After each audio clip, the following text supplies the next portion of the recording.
Yeah. Woo! Welcome, everybody. Today is a most glorious occasion. It is our big poetry launch party for Kim Porch Parsons' beautiful, beautiful collection, The Mayapple Forest. And you have arrived today at Sandy and Kim's big poetry launch party. I'm your host and MC for today, Sandy Yannone, the host of Cultivating Voices live poetry on Sundays, is where you may have seen me before. And it's so good to have this amazing, amazing gathering in honor of not only Kim's beautiful accomplishment of publishing her debut collection with Terrapin books, but also in the spirit of having this party, it's really also just a great opportunity for us to get together to celebrate the community of poetry that has been inspired over these past few years. What happens when poets are in conversation with each other and to just share work in the spirit of, as Kim loves to always say, peace, love, and poetry. That's what it's all about today here at Sandy and Kim's big poetry party launch. Kim, I'm going to just chime in and see if you would like to just say a few words before we get this party started. Just welcome everyone, and thank you all so much for being here. Thank you, Sandy, for hosting us and carrying the party along. So grateful. Very welcome. Folks, before I introduce our first reader, I just want to let you all know we'll be hearing today from Angela Dribben, Michael Anthony Ingram, Janet MacFadyen, Indran Amirthanayagam, Don Krieger, Barbara Quick, and Matt Mooney, and I will throw in a poem for good measure. The format is you'll be hearing a poem from each of these amazing poets and friends, and then Kim's going to share a poem from the Mayapple Forest. A welcome to all of you here joining us for the party, and also a reminder that you also are very, very welcome to put your comments in the chat, party appropriate, of course. Send the love through the chat. We know there's many folks here that are very, very accustomed to being on Zoom, and we know there are some folks joining us today that may not. So please do, we welcome you to participate in the party atmosphere by putting your comments in the chat. I want to just say that there are just a few comments about this collection, the Mayapple Forest. When Cultivating Voices started in May of 2020, I was so amazed to just have Kim come on to the earliest of programs and just stun the audience with these poems of hers that she'd been crafting for many, many years. And I had a number of conversations with her about how excited I would be and wanted to encourage her to continue or to start again to send her manuscript out. And so you can only imagine my utter, utter, utter joy that we are together on this day for this beautiful, beautiful occasion. Gathering together for this, because it has been a book that has waited for many, many years to see the light, to be in the light of day. And you've all, everyone here in this room knows how diligent and persistent and creative Kim is. And this book is a testament to all that is good about why poetry exists. Well, without me gushing too much longer, let's hear the poems. Let's party on with our poets and our poems for today. And we kick off with another poet for whom the very first time I heard Angie Dribben read, I fell over in my chair. And I know that those of you who've had the occasion to hear her poetry long for every moment that you get to hear her poetry. So it seems only appropriate that you, my dear friend, are starting off our beautiful party today. Thank you so much. Thank you. And thank you, Kim, for letting me be here and be a part of this. I'm gonna try not to cry because I'm just so happy that your collection is in the world. I mean, you're a thoughtful, careful poet, but the person that you are, that your poetry is in our world, just makes my heart full. It makes me feel like something's right. We were always only ever going to be where we were. Gunmetal gray, strike, fire, whisper after. The fleeing of the flame and its shuddering blues. A map of a drowned town, of dashed roads and memorized distance scales, too short to measure where we were going. A back road, trespassing, overgrown with wild roses, thorned but never bloomed. Pounding piers of the sweat bee quick to ease. Puncture from the blackberry's ragged spine and its fruit sweet and swole. Tangled stars and moonlight lingering long after dawn. Golden dust blown in minutes before a July storm. Halos crowning the horizon of old oaks. And poplars that never live long enough to be old. Bare toes outstretched towards the Moray's rock-clad banks, and the tidy coil of the sun-warmed water moccasin, waiting patiently for tender toes.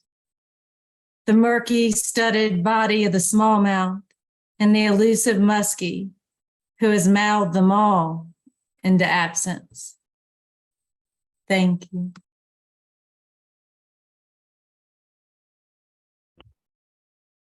Wow, Angie. Thank you. Angie Dribben is a gift in my life. I met her through Cultivating Voices Live poetry first. When I first heard her read, I was just blown away by her reading voice, her content, the imagery, the compassion, the energy, the passion. And we have grown to become sisters in poetry. We are part of a group Angie founded, the Virginia Women's Poetry Collective. She helped me with this manuscript before it became what it is now. I'm just so grateful to know her and be lifted up by her poetry. And as you all just heard, she takes you deep into places, the natural world, emotion, and you come out changed with every poem. She has a poem I'm going to connect with today.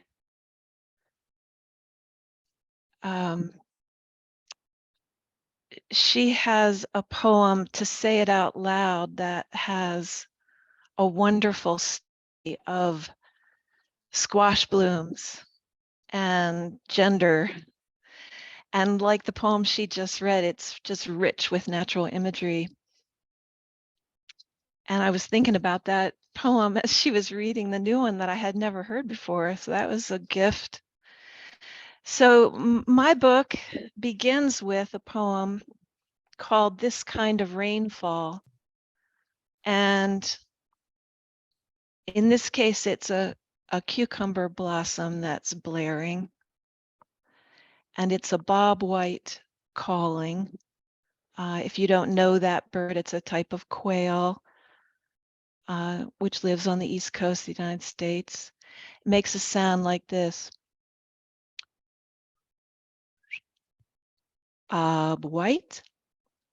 And it's dedicated to my mother's memory. And there are many poems exploring my relationship with her and my process of learning to live in a world in which she's just my spirit mother. You know, her physical body's not with me anymore. And, but I feel very connected to her all the time. This kind of rainfall,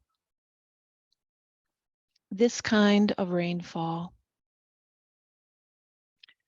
Rain after rain, sun after rain, the mountain throws its scarf of mist across the valley.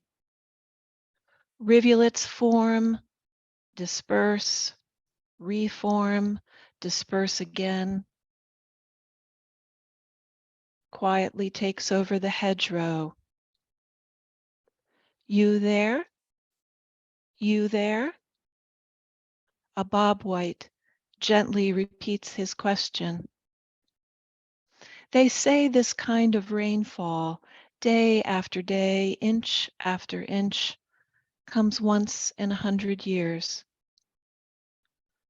On the garden fence, cucumbers demonstrate the declarative, gold trumpets blaring. Determination, my mother taught me. The way rock is sanded down by water. The hose handle worn smooth. Keep going. Hat, boots, and gloves wait by the door. Clouds line up at the exit. I'm here. I'm here. The constant, silent ticking of her absence. Sister Angie, love to you.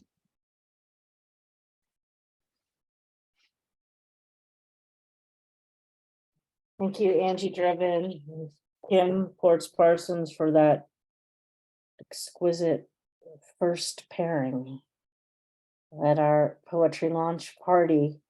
We have for the Mayapple Forest from Terrapin Books.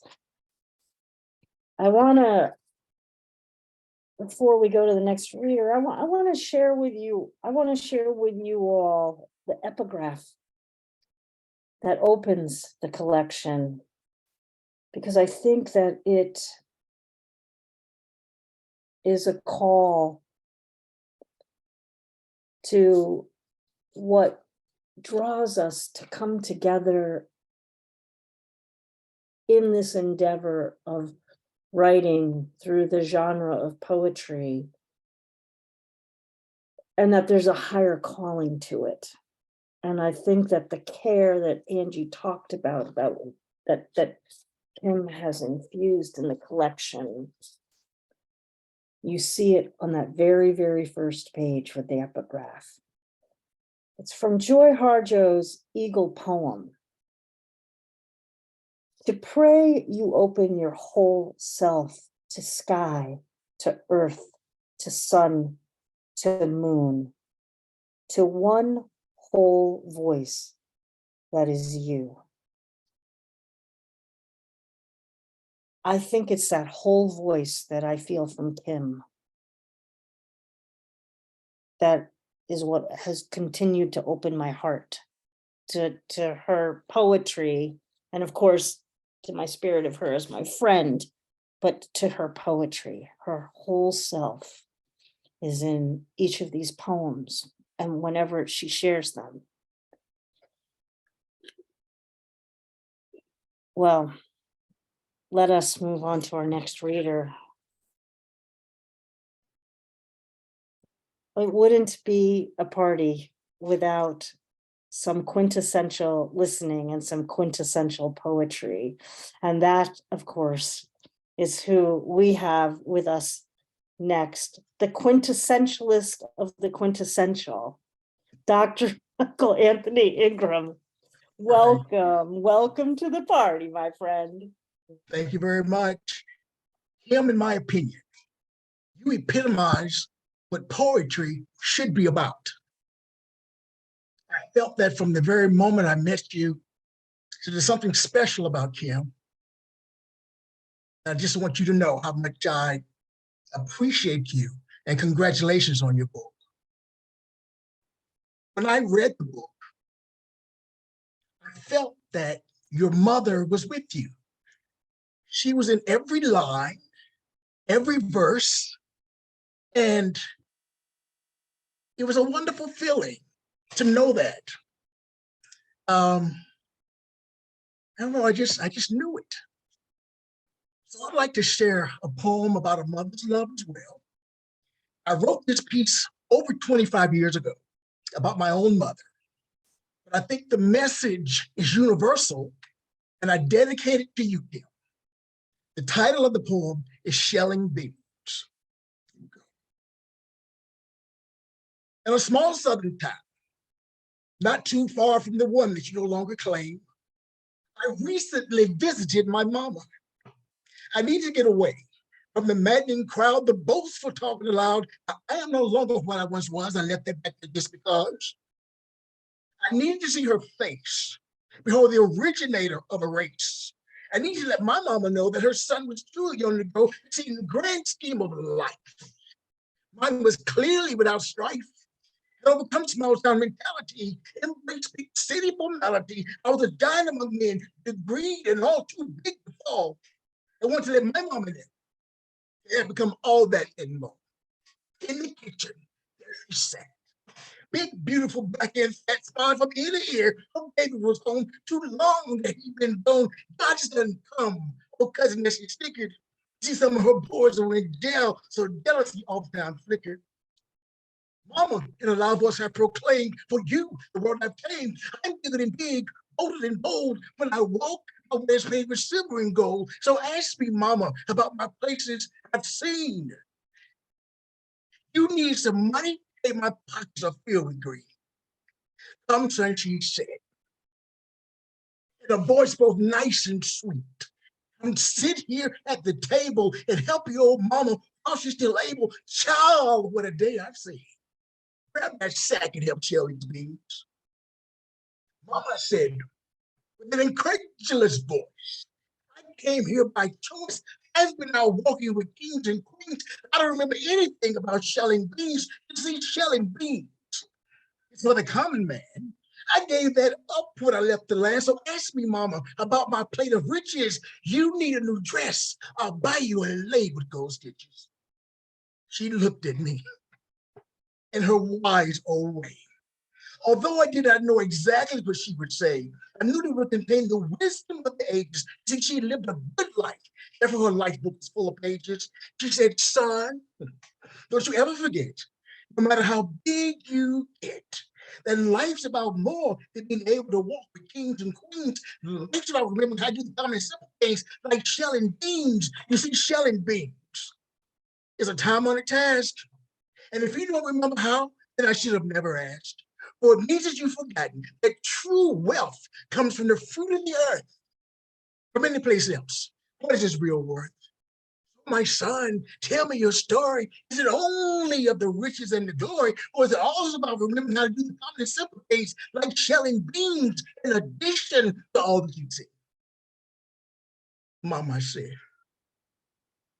in a shepherd's voice that trembled, but not by choice. I do remember.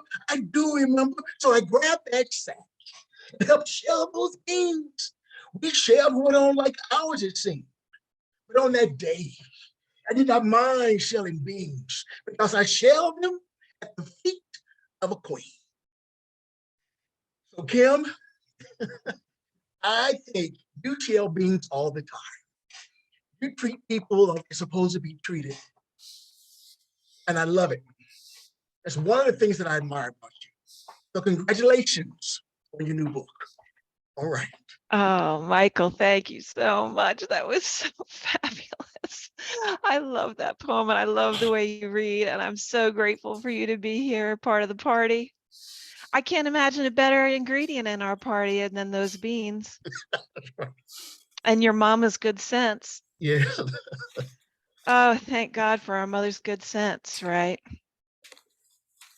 Well, there's a lot of poems in this book that take place in the kitchen.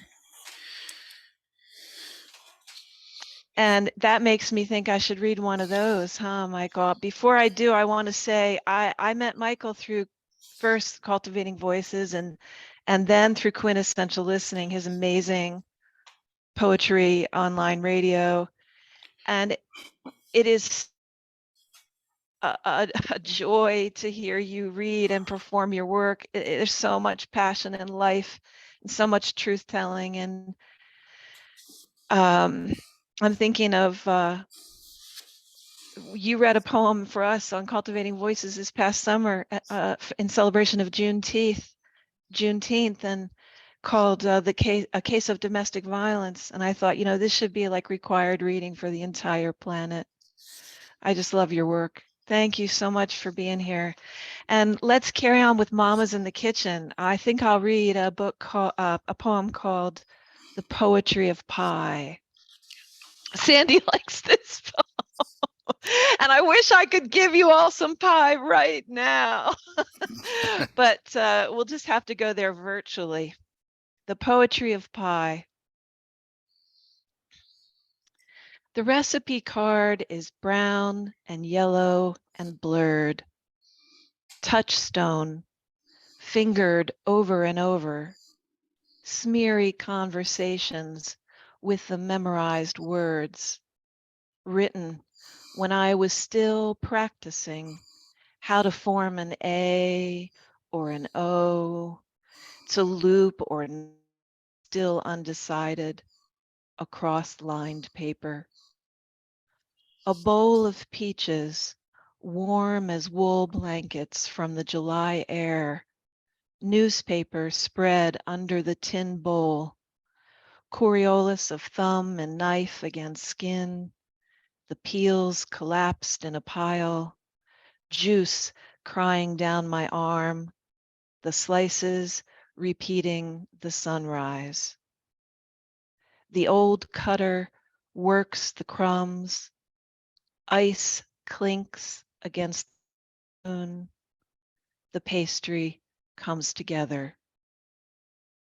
From the kitchen of Jeanette, I dutifully inscribed, sitting next to her at the brown formica table, her elbows floury, fruity splatters on her apron's front, showing me when the peach is truly ripe, the skin will pull completely away in sheets, revealing the perfect yellow, glistening joy of the flesh. Sugar, but not too much. Cinnamon and nutmeg, generously sprinkled, a pinch of salt, tapioca granules like snow, duration in minutes, the smell, the shuttlecock of the pin as it rolls back and forth, center to edge, this way, that, till there is more than enough to meet the needs of the pan, the crockery one with the chipped rim, then the dough gently knuckled into the base, trimmed, fluted, filled to a mound. Always I forget, then drop dabs of butter with crusty hands, weave the top, hiding the under the protective arms of the lattice. She only perspired on the left side of her face and used her apron's hem to dab her brow, not to get flour in her hair, to keep going, the baking, the washing up, the fraying hot pads on the vinyl, the white cabinets wiped down, a car pulling in the driveway. Sliced tomatoes marching down an oval platter, clothes brought in from the line. Just a summer day, the evening cooling, likely bad news on the TV, likely storms tomorrow, likely sisters in a squabble, combing out knots to canned laughter after dark.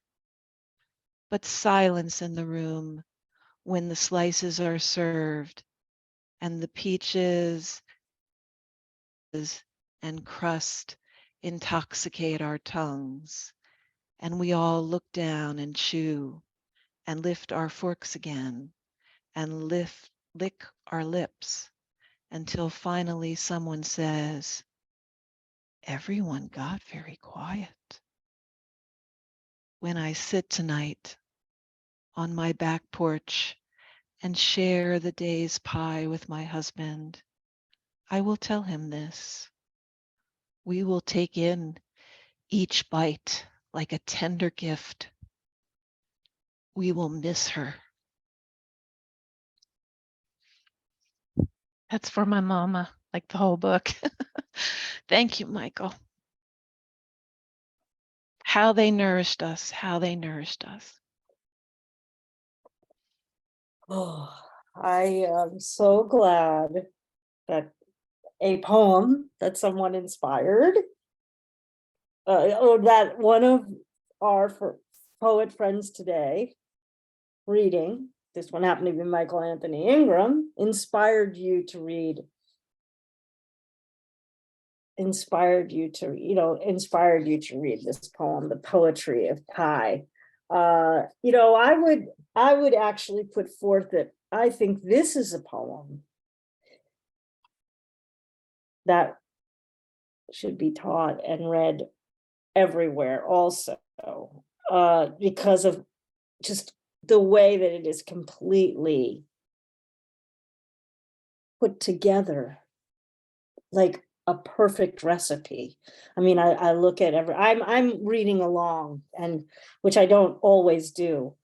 I really want to encourage folks, you've heard the poem, but to see the poem and to see the care with which this poem was put together, it truly, truly is what the last line says. Each bite, each word is a tender gift. And I feel that so much in this collection. So many of, if you look at the titles of many of the poems in here, you also are getting an overarch of the themes here. It's a poem called Blessing, A Lesson in Joy. And I feel that they're so representative of everything that is Kim, and of course is this collection, the Mayapple Forest. Well, let us move to another beloved poetry in our community here. I'm so grateful also to be able to welcome to our party today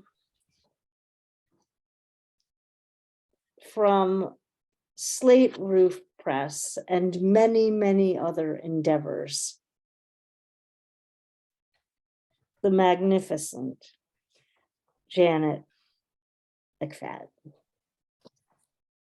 Oh gosh, I am so excited. And so, I have been with Cultivating Voices since almost the beginning, and I've always seen Kim. And then I remember just being astonished to hear your poetry and thought there's such a humaneness and compassion and graciousness and the sense of the land and the animals and the animacy of nature and our deep connection to it and the sense of deep time and loss. And so I had this poem picked out that I thought, this is just the poem I need to read. And then Michael read this poem about the kitchen, which led to Kim reading about the poem in the kitchen. And my poem takes place in the kitchen. So I wasn't going to, I better read something different. And then I thought, well, no, that's what this is about. This is a conversation. And so I'm going to read, it's called, some of you have heard this anyway. After everything, we sit down and eat. And I give thanks to Joy Harjo because I took a line from her. We gather in the kitchen where mothers are stirring the black pot with its red eye. They stir the thick broth, the remembrances, with wooden spoons like oars, all of us huddled together in the boat. No matter what, we will sit down with each other and eat. My mother and father stand somewhere behind, their slight tug on the tablecloth, unsettling glasses and bowls, time's warp sticking to shirt sleeves like lint. Those who have moved on are tugging, do you remember? Do you remember? At those of us still expecting a feast. The conversation wefts between brother and sister, husband and neighbor, holding this grace of stitchery together like a stitchery. No matter what, we are bound to the present by stories, the ones that always begin. Remember when she ate the caterpillar? Remember the night the oven died? And where the fabric is rent, we darn and embroider with flourish. My father stitches his sailcloth, my mother her shawl. They are weaving something precious together for us seated here in the flowing, a dark silk or the pool of a meandering river, this sacred water we stir and look deeply into like a mirror. We taste and grieve. Thank you. Oh, Janet, that's so wonderful. I love that poem so much. And you know what? When you said that about carrying on the conversation about the kitchen, you're all going to have to forgive me, but I'm going to come on in my kitchen, 'cause it's going to be raining. Right? Does anybody else know that? So I'm staying in the kitchen after that poem. I'm staying in the kitchen at least for one more. And Janet, the first time I heard you read, I was so blown away. I thought, oh my gosh, the clarity, the insightfulness, the perceptiveness, there's poems, of yours where I just it's like chills go up and down, as I think, wow, your ability to listen and watch and feel the natural world and reveal such amazing things about our human experiences that that come to you through that observing and that feeling. And your work is amazing, and I'm just so incredibly grateful for your kindness and support about my book and for being such an inspiration. And before I read anything else, I want to say that I chose this format because community has been the fuel for me the last couple of years. I mean, and I thought I want to celebrate in community because that's how I got here. And And so I just thank you all. I thank you all. I wish we could just, all of us read forever, but that time does not allow. Time and, life does not allow. So let me also real quickly say thank you to Diane Lockwood and Terrapin Books for believing in this manuscript and bringing it to fruition, and for the amazing artist Frances Coates, whose painting you're looking at. Her painting is called Mayapples, and she is a local artist here in Virginia. And I stumbled upon her painting in a gallery when I was just about finished the title poem, not quite finished. I worked on it a very long time, and I was just gobsmacked. I looked up at the wall, and here was this painter who painted what I had been walking around visualizing. I'm crazy about all plants, but sometimes a particular plant really inspires me. And Mayapples are common to the woods behind my house and all up and down the East Coast. And they go through a life cycle out of the forest floor every spring, and they bloom in May. And then somewhere around midsummer, they bear a fruit, which if you pick it exactly at the right time, when it's perfectly ripe, you can very, very carefully make jam from it or jelly from it. But if you're not careful, you can get quite sick because they're poisonous otherwise. Only that perfectly ripe fruit handled a certain way is edible. So this poem is called Mayapple Jelly. So it's another kitchen poem. Mayapple Jelly. Despite the name, there's no fruit in May. It ripens, mellow and rare, under July's ragged umbrella. You need 2 cups, pectin, sugar, and lemon. Stir the honey guava, simmering yellow. Strain away the poison of the pulp, seeds, and skin.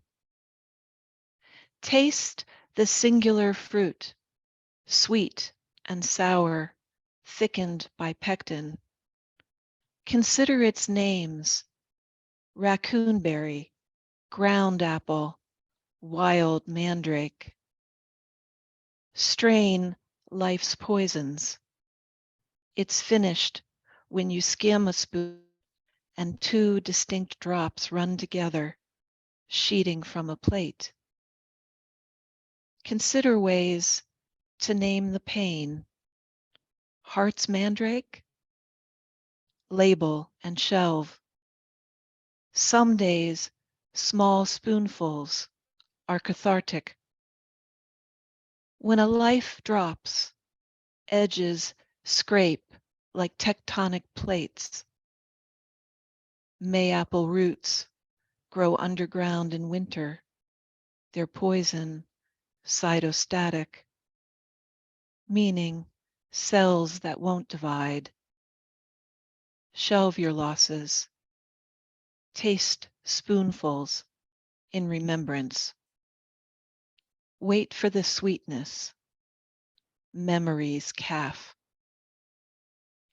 Mothers may teach daughters how to smooth edges, how to placate pain, how to keen a song of naming, how loss ripens the self. Thank you, Janet. Thank you so much. You're so welcome.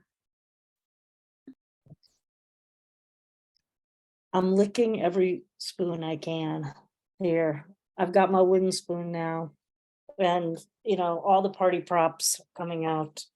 What I want to just say is, as it's been amazing to watch and witness and experience this poetry party evolving, the conversation, the ways that the poems are speaking to and with and against each other, and for all of you in the audience, this is a truly organic experience. Kim has not known what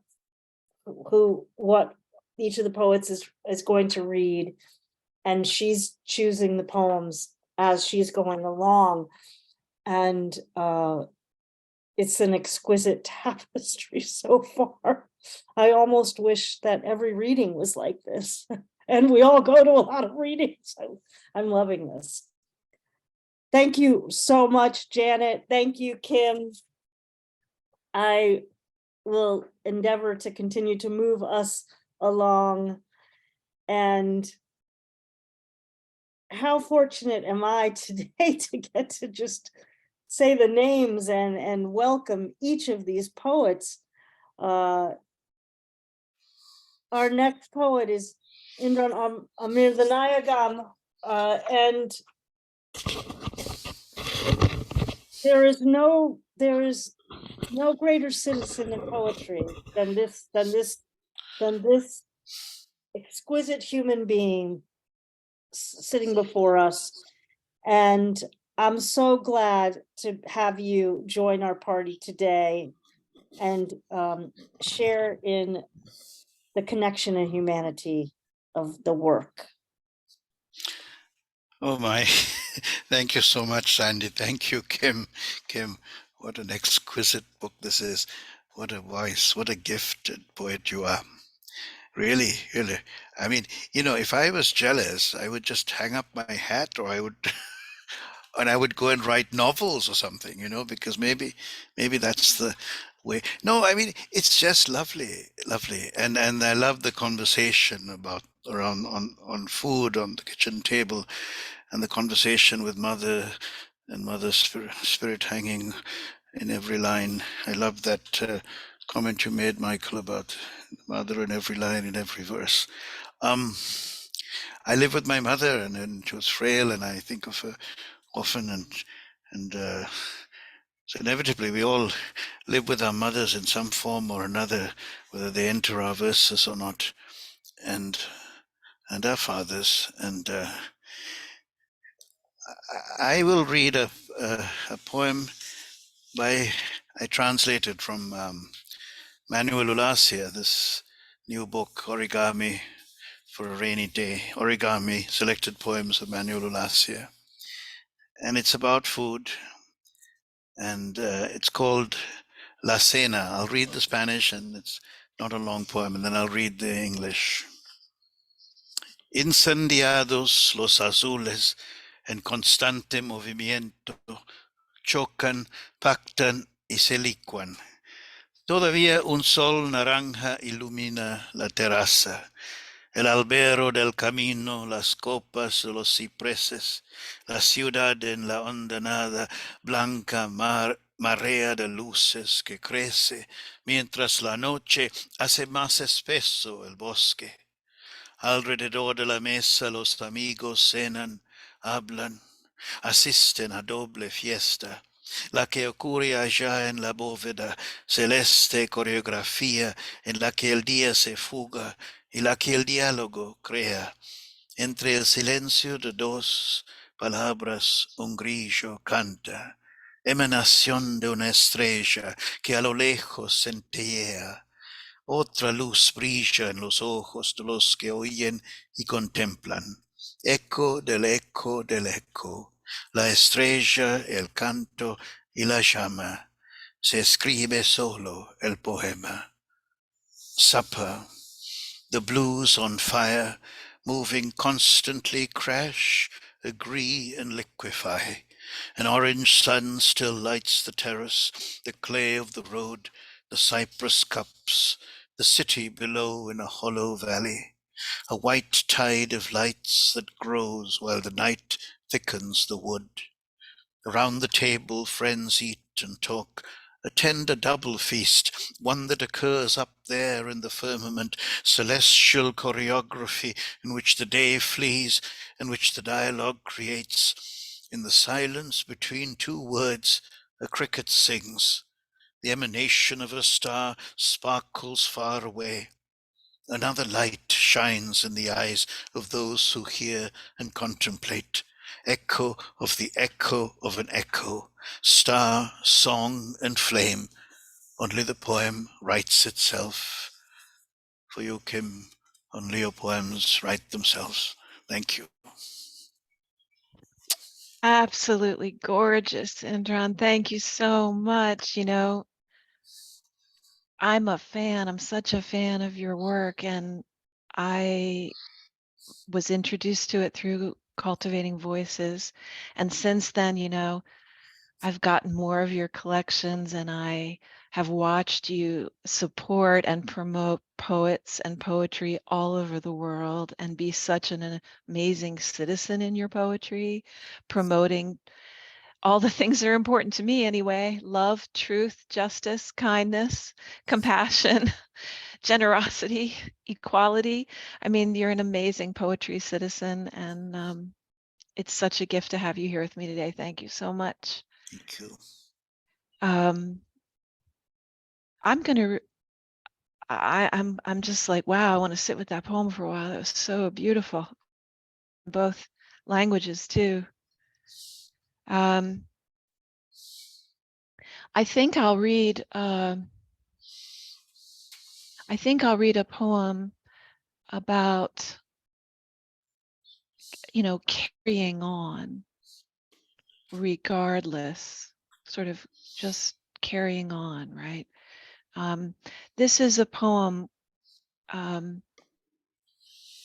doing the simple things in life, you know, to just keep it going regardless of what's happening. And this is a poem that came out of reflecting on that when we were all so isolated from each other during the pandemic. But really, you know, thinking about it, it's kind of true as the world just continues to throw one more catastrophe on top of us day after day. Every type, citizen, you know, from political to environmental, whatever, and we carry on. So this is called Time to Carry.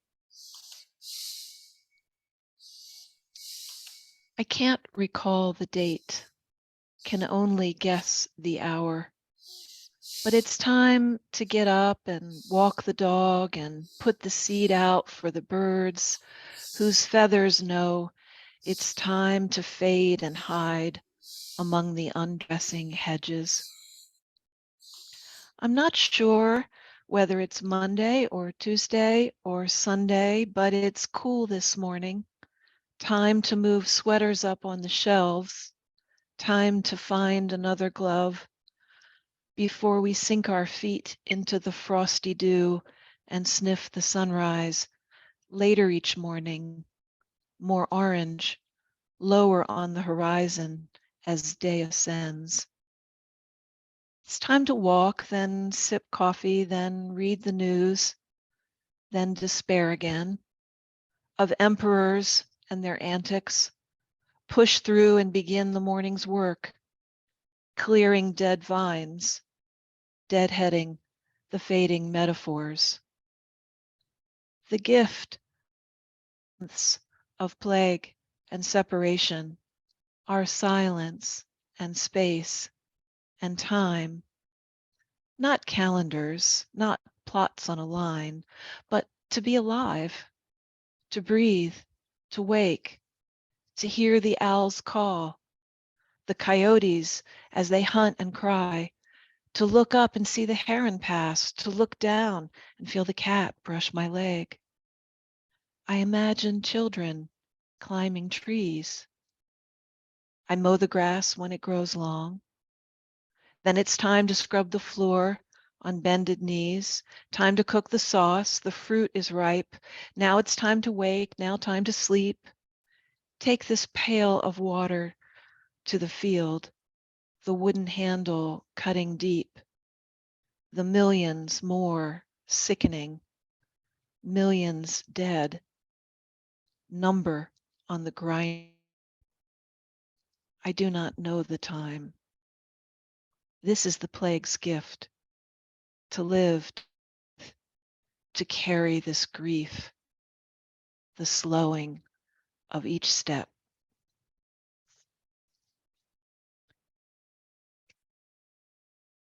Thank you, Indran, so much.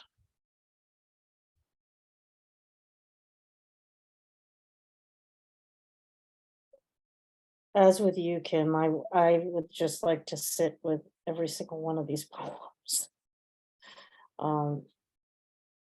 The depth, the contemplation that they require, which is why I really love the pairing of we get to listen, and then if we're fortunate enough, we can have the collection to refer and be in conversation with each poem further.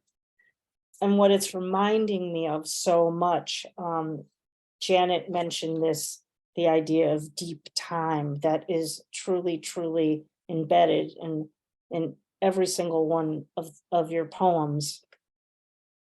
That there's a deceptive simplicity to how you bring an image in front of us, an object, an idea, and continue to kind of layer and layer and layer. And then I'm reminded, I get filled, there's a tipping point for me where I recognize all the complexity in the simple. How actually deep everything is under the waterlines of each of these poems in this collection. Thank you for those lessons. Our next reader is a person that I'm sure every single person in the room, if you have participated in Cultivating Voices live poetry, you are familiar with Don Krieger and Don Krieger's amazing, amazing work. I will say this. Cultivating Voices live poetry to me now is like a milking stool. It's got the 3 legs, and without the strength of the leg of Don Krieger, the leg of Kim Ports Parsons, and the platform would not have a leg to stand on. I am grateful for your poetry and your contributions to poetry. Thank you for being at the party. I knew you would be in the background at the party, but thank you for coming to read at the party. Thanks, Sandy. And thanks, Kim, for inviting me to read. It's an honor. And I'm very happy to be part of this in any way. I got the book some time ago, and I don't read very many books, but I've read this one. It's very easy to read and very good. I could find almost no faults. Anyway, I was inspired actually to add some images to one of my poems. Let me just show it to you. And to read this one, naturalistic themes are really not much in my work, except in the images the photos that I add. Our shared humanities. Nothing is deadlier, dogma, so beautiful, courage, riskier, faith, seductive, privilege, more noble and just, war, more profane, indifference, crueler, God, no greater truth, kindness, nor greater lie, color, nothing more human, discovery. That's our shared humanities.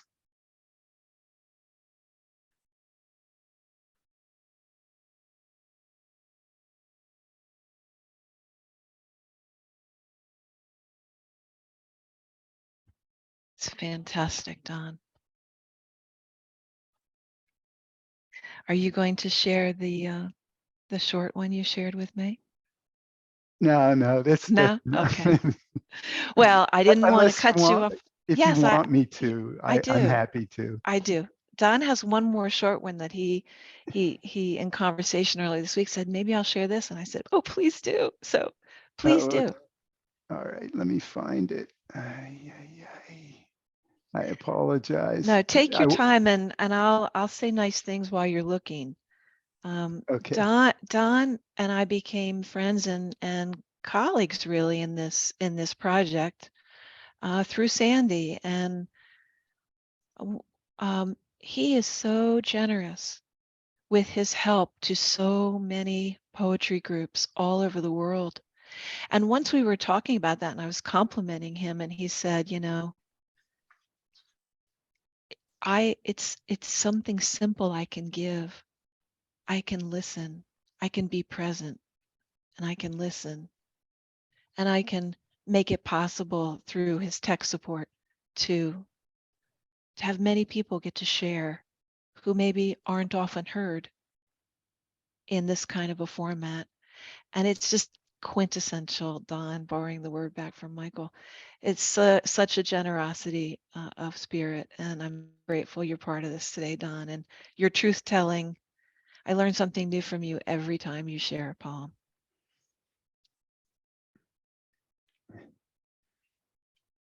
They ran on the sidewalk. She looked at me, turned, hopped ahead, turned back, jumped into the grass. Then she lunged up, snatched a dragonfly right out of the air. It's so great. It's like an extended haiku. I love it. Well, there's a poem I wrote for my husband, and I read it on, I don't know, somewhere on Cultivating Voices, and I said, Don, I think I might have read this before. And he said, oh, you can read it every week. I said, so even when I didn't know what you were going to read, I was like, oh, I think I'll read that poem because it's about how my husband is just this quietly generous person all the time. And it's a gift in my life. And he's really taught me about how love becomes wiser as you get older, and you, at least in my situation, it can. And so this is called Love, comma, Birds. And it's about the simple ways, you know, that he shows his generosity and how different that is from the the drama and trauma of love that I experienced earlier in my life. Love, birds. Despite their best efforts, a pair of young bluebirds aren't succeeding with their first nest. They've chosen a house you built for others, a kind of phoebes and song sparrows. Only 3 sides, an open floor, a slanting roof, a space exposed. So each beginning is easily dismissed by wind. My early love affairs were like that. But oh, that swoon of blue. She gathers dry grasses. He stands guard on the barbecue. Hers is a cup of hope, possibility, so fragile. It never fails to make me smile when a male cardinal at the feeder delivers a seed to the female with what appears to be a kiss. So I should greet you each day. What good does it do to chastise ourselves as years pass for our lack of bright feathers?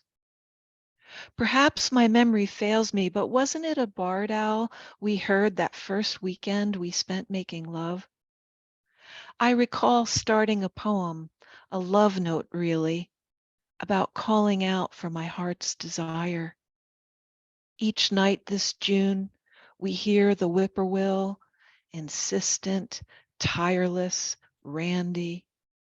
Sometimes he is so loud we have to close the windows to sleep.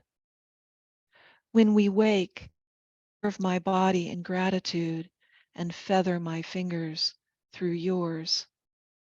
I suggest that perhaps you could attach a small addition to the platform, like an arm to hold in the nest.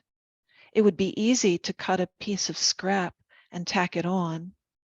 Sure, you say, and go out to your wood shop and get to work. For my dear husband, Doug. Thank you so much, Don.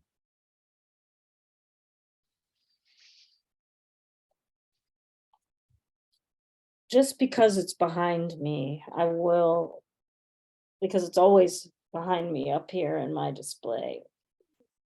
Discovery, Don Krieger, and our shared humanities. When I first heard that poem, Don read it to me after one of our readings, and we were just the two of us.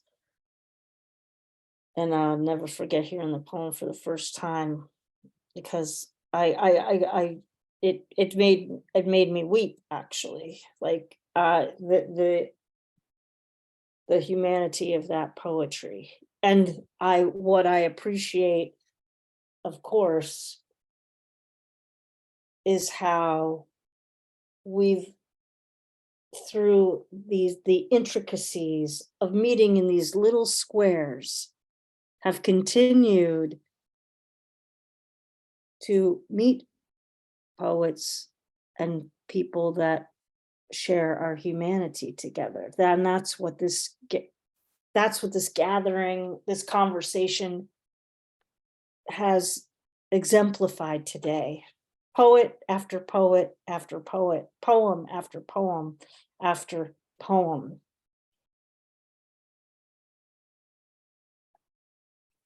And in that spirit, we move to our next just beautiful human being. I love her poetry, and also please do check out the bios, because there's so much more about each of these amazing human beings today, and you'll learn about the incredible other endeavors of the absolute joy to have here today, Barbara Quick. Sandy, Kim, all of you, and all the poets who have read, I am undone. I'm not someone who grew up going to places of worship. Nature became my place of worship. But today, I feel that I'm in a place of worship. And I hope I can read a poem.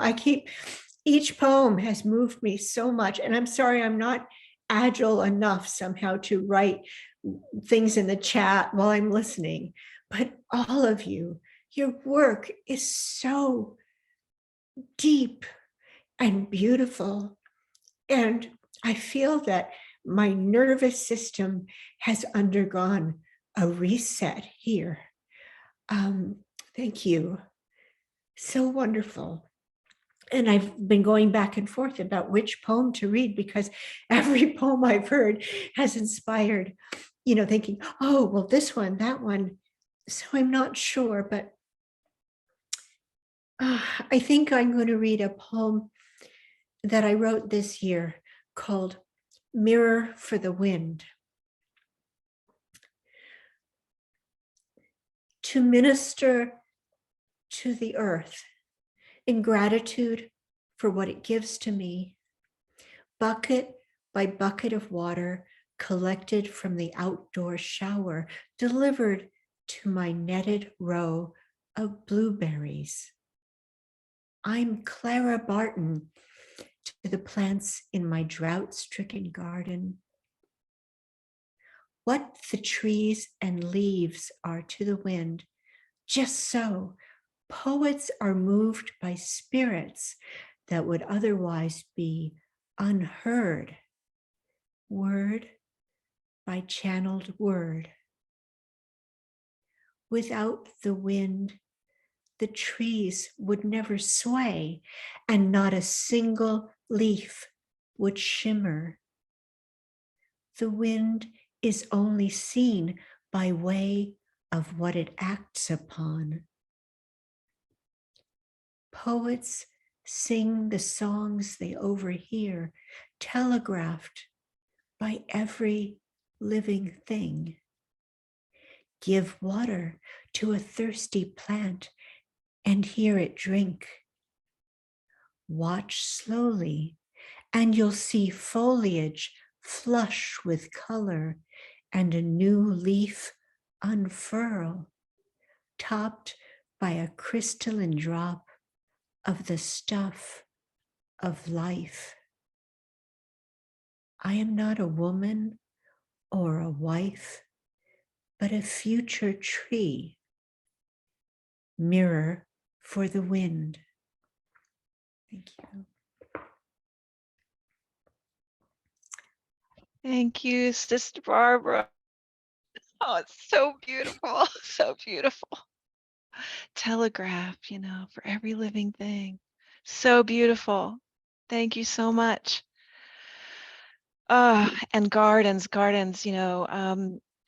I met Barbara through Cultivating Voices Live Poetry, but then I started to read her novels, like her beautiful new novel that's come out this year, What Disappears, and the poems in her chapbook, The Light on Sifnos, just are gorgeous, tender, crystalline. And so I'm very, very grateful for you, Barbara, and for reading. And the wind, well, that reminds me of a poem I wrote. And in fact, it's so, in some ways, this is so interesting. This poem is titled after Tenson's poem with the famous line, "Hope is the thing with feathers." Hope is the thing with feathers, and I'll turn to that one. It was the first poem I had published in this recent period in my life as I returned to writing and sharing publicly. I had kind of set public sharing aside for many, many years. And this is a song about finding your voice and singing against the odds, against the wind, right? Hope is the thing with feathers. The starling jumps down into the hole, bits of brown clutched in her yellow beak. The cheeping from below is an echo of yearning. Once a summer storm yanked this trunk. Hidden in the tangled growth, a wound becomes a refuge. The gutters this side of the roof, so long neglected, sprout seedlings which lean into the white rail and wave. Ladies at a balustrade, passengers about to embark on a doomed ship. This balcony floats, tethered among the branches. sails of leaf printed silk, inhale and exhale, sunlight over shadow. No one loves a starling, yet she weathers the swales. Such a bird each spring commandeers the heart. She prepares a nest and ties it fast, wants to set sail, to fling caution to the wind. She perches on the mast, and with rusty clicks and old tin whistles, she starts to sing. Keep singing, everybody. Thank you so much, Barbara, for your beautiful sharing. Thank you. What incredible songs we are casting into the wind today.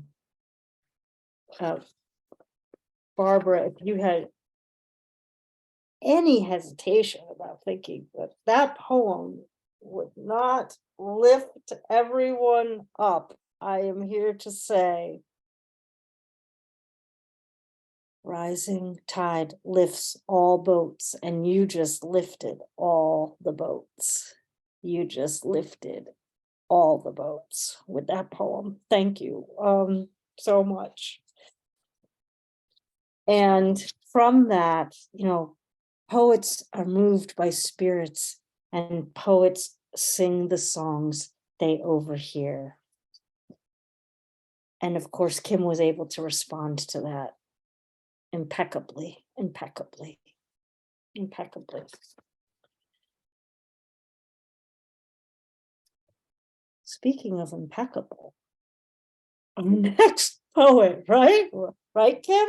Impeccable. What a great word to describe our incredible, incredible friend from Listowel. You know, honestly, it wouldn't be a party without some poets from Ireland in the house. And in the house today, we have Matt Mooney.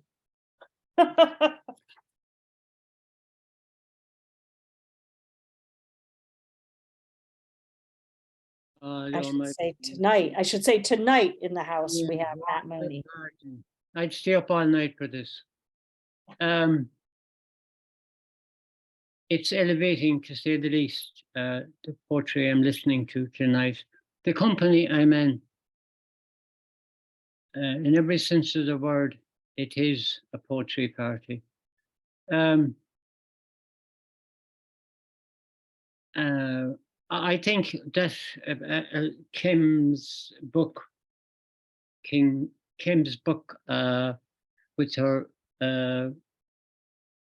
apple flower forest is something that stirs the imagination. It's peculiar, I suppose it's peculiar, they're peculiar to America, and that makes it more intriguing for me. I would love to walk through the forest with the poet and experience the words she uses to describe the beauty of her chosen subject for the book. I know it's totally dedicated to her mom, her late mom, but it is very much anchored in nature, which is my speciality, is the great love of my life. And the poem I'm going to read is about a time during the pandemic over the last 3 years when we needed to go to a quiet place on our first release from lockdown. And the place that we chose to go was Glontanasig. And Glontanasig has a number of lakes and the one at the top of the hill is called Loch Combe. The reason for my choice is because at some stage, I think it might be on Lime Square Poets, Kim mentioned to me something about that poem. And I feel maybe that I might be connecting with her tonight, on this very special night. Looking at Loch Combe, grown tired of having to spade away at home, overshadowed by the pandemic, after fuchsia bells had chimed a summer song, we took the road for Glanthanasig, seeking freedom beyond up there, above it all, standing suspended by Loch Combe, lying asleep in the sun on the mountain's lap, Slieve Mish seen in water of vinyl sheen, the heavens upended, the clouds above, below, yet untouched by any warring winter blizzard. And it's well that I would wish that we could walk together, Kim and our family, to experience the peace and the beauty of Loch Combe. Thanks very much. Such gorgeous imagery in the photograph that is sublime, but in the poetry that is more sublime. Matt, I'm so grateful for the ways you have inspired me week after week in Lime Square Poets, and for all my friends there. I wish all of our Lime Square Poet friends could fit into this hour. And I'm so grateful for you, Matt. There's so many of your poems that I love, and one of them is about, I think it's titled My Trees, right? Yeah. Yeah, and it's about that you know, this deep connection you have as you tend to watch them grow. And I can relate to that so deeply, and what the natural world has to teach us, you know, which is vast. And that is just absolutely gorgeous. And I'm thinking that the image of the mountain reminds me of a poem I have in the book called Ephemera. And we live at the base of Old Rag Mountain in Virginia, a stone's throw from the edge of the national park, Shenandoah National Park. And so we let a large portion of the land we live on grow wild. And that is why wildflowers and birds and pollinators are happy here. And even in winter, there's a beauty, you know, but there's something amazing about what happens when you see the first signs of life coming in the woods. And that's where this poem starts, is looking up at the sunrise on the mountain and going out into the woods. It's called Ephemera. Thank you, Matt, so much. Ephemera. Red dawn on the mountain, light filtering bare trees, bloodroot, hepatica, trout lily, fungal blooms, awaking the ants, match flames of spring. Bees still drowsy, taking first sips, waning moon crossing a window, sleep itself, or any kiss, or any night, or the mystic lantern of a dream glowing from core fingertips. Words blading a page, swirling mayflies, a feathery whisper, passing as the heron over the meadow to the pond, wing beats slowing, shifting, lifting, marking a life. I am saying nothing as tenderly as I can. A lily opening on any pond, any lily, a pulse, a pulsar, starlight pouring millennia at a glance, all this rising and falling, all this tunneling the anthills of perception, all of this, sweet sips of here, now, look, this, yes, then gone.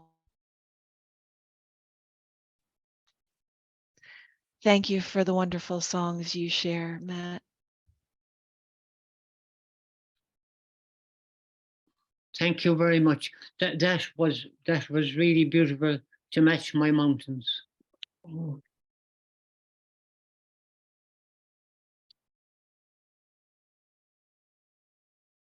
I have just marveled at all of this stitching today, all of this stitching, this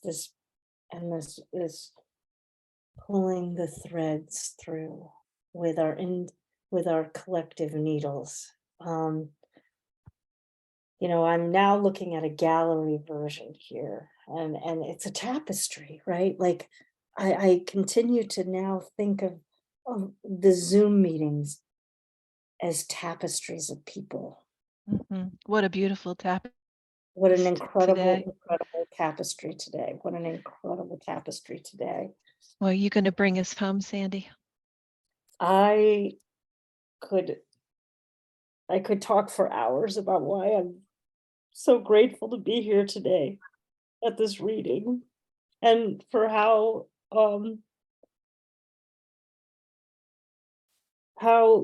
absolutely grateful I am to have had Kim in my life for many, many years. We met at the University of Nebraska. She was the very first person that I spoke with about the program, and it inspired me to go there. And every moment I'm on this planet with you is a better moment, is an absolute better moment. That's a very grandiose comment, but I really, really mean it. I love you, and I'm so, so happy that this book is in the world. I cannot tell you how happy I am that this book is in the world. I'm going to calm down. Could I just butt in and ask us all to unmute and just say, this has been an incredible, I really was in a shitty humor, excuse my French, or whatever you want to call it. And I cannot tell you how moving this entire evening has been. The sense of connectivity, the sense of community, the sense of love, the sense of earth. Seriously, everybody, this is what it is all about. And I'm not leaving here quite yet. You may want me to, but at the same token, I can't tell you what a beautiful, beautiful time this has been. From you, Kim, from you, Dawn, from you, Sandy, from all the readers that have put their souls out here. You have no idea of the reach of your words, of your soul, of your love, of your mothers, of your fathers, of your families. I am just in absolute solace and bliss and joy and love for all that you have all given to this time. And I was exhausted coming in here, and I am coming away just regrounded, where I need to be. That's Thank you fabulous, all. Mari. Thank Thank you. you. Thank you Thank you for all. that Thank you sharing. for that share. We definitely will have a moment to unmute Unmute, yeah. when Kim has closed us out for the day. Thank you, Mari. Thank you, Mari. Thank you so much. I want to hear from my girl here. I've had the pleasure of writing poems in community with Kim and being inspired, and like Barbara, as the reading went on, I kept going back and forth about what I was going to read. I flipped through but I landed back on the poem that I had always intended to read, because it's a poem that I know it's one of Kim's favorites, so I want to dedicate this poem to you. But it's also a poem it's also a poem I read at my poetry readings, because I like to give it as an offering to everyone who comes together to listen and be in community, and hopefully to be uplifted and to leave stronger than they knew they were when they arrived. We all arrive with our strengths. We all have them, but we sometimes forget. And I feel like this day today, and hopefully poetry readings that we attend all the time, we leave understanding our strength of spirit stronger than when we arrived. So this poem is called Manifesta. For all of you, and for you, Kim, for you. And for this beautiful book, The Mayapple Forest. Manifesta. These are declarations of the most intimate kind, the ones you kiss into your pillow through the concentric night until you wake to feel the presence of the beloved arriving from the other room, even though she is 3 states or 11 miles away. In this moment of half-lucid dream, the distance stands before you, irrelevant as desired new boots. Alone in bed, which side to exit to the floor of today matters less. You've made the choice to turn toward a sacred face, a turn toward your own longing to live, to meet the day head on, not so much a collision as a delicate fusion of strangers now becoming known. In this compressed space, the new feels misplaced, like keys lost for weeks. Beloveds, beloveds, beloveds. Punch your time cards, your optimism tickets, with restless tears to clock the moment you tattoo your present name to your forehead, a reminder that you'll look in the mirror with wonder each morning. See yourself and remember that the beholder is the eye of grace. Thank you so much for being this fusion of strangers now becoming known. That is what has happened over these past years, that we've been together Amen. and cultivating voices and in all the different communities we participate in. And Absolutely gorgeous thank you so poem. much, Kim. The Eye of Grace. Love you, Sandy. Sandy and I were, baby poets together decades ago, meeting in coffee shops in Lincoln, Nebraska to go over our work. And I can't even describe to you what it is a gift to still be friends and still be inspiring and connecting and building community together. Absolute treasure in my life. So grateful for you. And I'm grateful for all of you for listening today. In the same spirit of Sandy reading that poem, I'm going to read a poem that is like, I want to send you off with joy, okay? Life is hard. The world is crazy. People can be terrible. But we can give each other love and peace and joy whenever we possibly can, right? And we should. And so this is a poem about that part of us, remembering to keep that part of ourselves alive. And again, it's another poem inspired by my husband, dedicated to my husband. It's called "I Want to Ride Through This Life." It's not very long. Here we go. I want to ride through this life like a child standing on the hump of an old sedan, leaning over the front bench seat, not knowing what's beyond, but full of eager anticipation. Gleaming windshield of possibility, sun breaking through greening trees. You drive, beloved. I know you'll go gently, assuring it's not too far or too long or too hard, that wonderful things are waiting.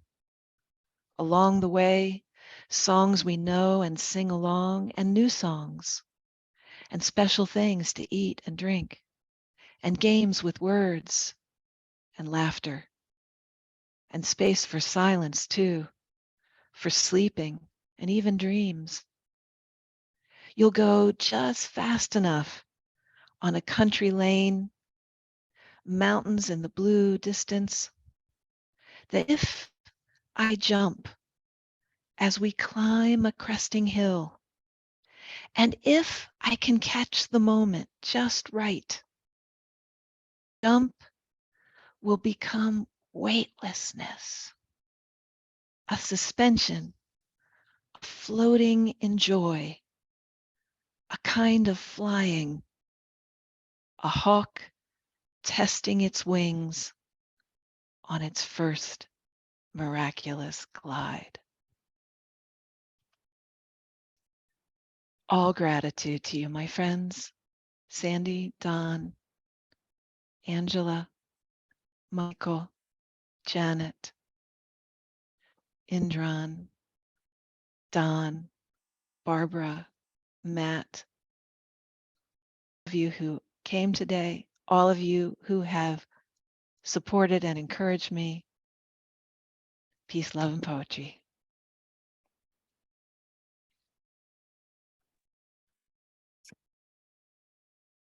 Thank you, Kim.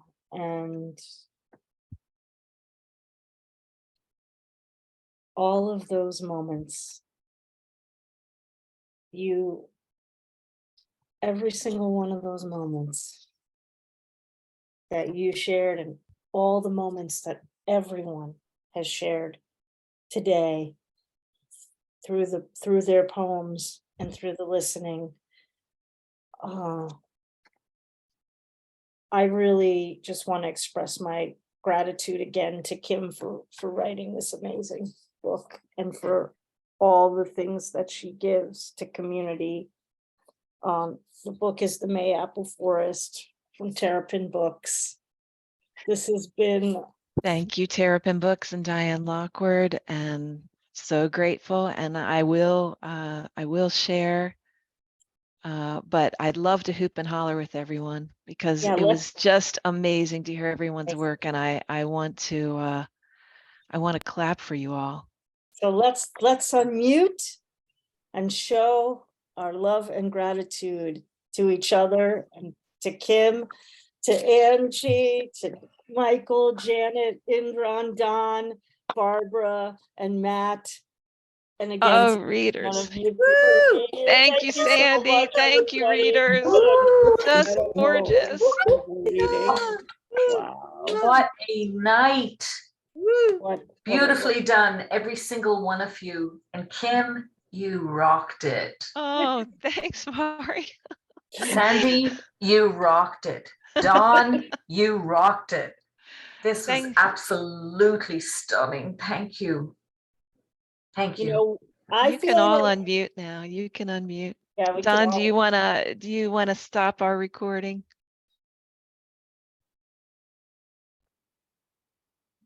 we're hoping to do some more poetry parties in the future.